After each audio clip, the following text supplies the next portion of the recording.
Assalamualaikum warahmatullahi wabarakatuh. Nama saya Vina Maulinda, NIM U201911084. Saya dari Universitas Islam Negeri Kiai Haji Sidik Jember dalam program studi Ilmu Al-Quran dan Tafsir Fakultas Usuluddin Adab dan Humaniora kelas IAT 2 angkatan tahun 2019. Di sini saya sedikit menjelaskan mengenai definisi wakaf dan ibtida. Kata wakaf secara etimologi mempunyai beberapa arti, antara lain berdiri, menahan, dan diam. Sedangkan makna kata wakaf menurut terminologi, wakaf ialah menghentikan suara pada suatu kata ketika membaca Al-Quran. Sebagaimana pendapat para ulama mutaakhirin dan muhakkikin, wakaf, qad, dan sak sama-sama bermakna menghentikan suara pada akhir kata ketika membaca Al-Quran. Jika bertujuan mengakhirinya dan beralih pada hal lain, maka disebut qad.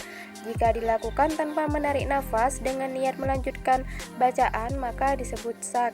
Dan disebut wakaf apabila disertai menarik nafas dan niat meneruskan bacaan. Dari uraian di atas dapat diketahui bahwa wakaf identik dengan qad dan sak. Wakaf adalah berhenti sejenak pada akhir kata ketika membaca Al-Quran untuk menarik nafas dan bermaksud melanjutkannya. Qad adalah berhenti membaca Al-Quran dan beralih pada hal lain. Sedangkan sak adalah berhenti sejenak kira-kira 2 harokat pada akhir kata tanpa menarik nafas dengan niat melanjutkan bacaan.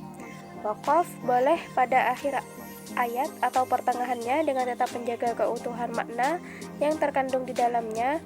Qad harus pada akhir ayat atau akhir surah dengan ketentuan yang sama dengan wakaf, yakni tetap menjaga keutuhan maksud yang terkandung dalam ayat.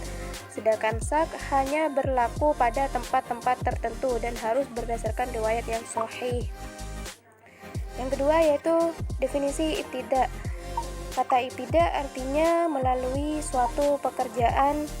Sedangkan secara terminologi para ulama yang menyebutkan definisi wakaf di atas tidak memberikan definisi ibtida, namun dari definisi wakaf yang diungkapkan oleh Ibnu Al-Jazari dapat disimpulkan bahwa ibtida ialah memulai untuk membaca Al-Quran baik setelah qad maupun setelah wakaf. Ibtida setelah qad hendaknya diawali dengan isti'adah dan basmalah baik di permulaan surah, pertengahan maupun di akhirnya. Sementara dalam ibtida setelah wakaf tidak dianjurkan mengawalinya dengan isti'adah dan basmalah karena tujuan wakaf adalah untuk istirahat dan menarik nafas. Dengan demikian, wakaf dan ibtida adalah 2 hal yang tidak dapat dipisahkan.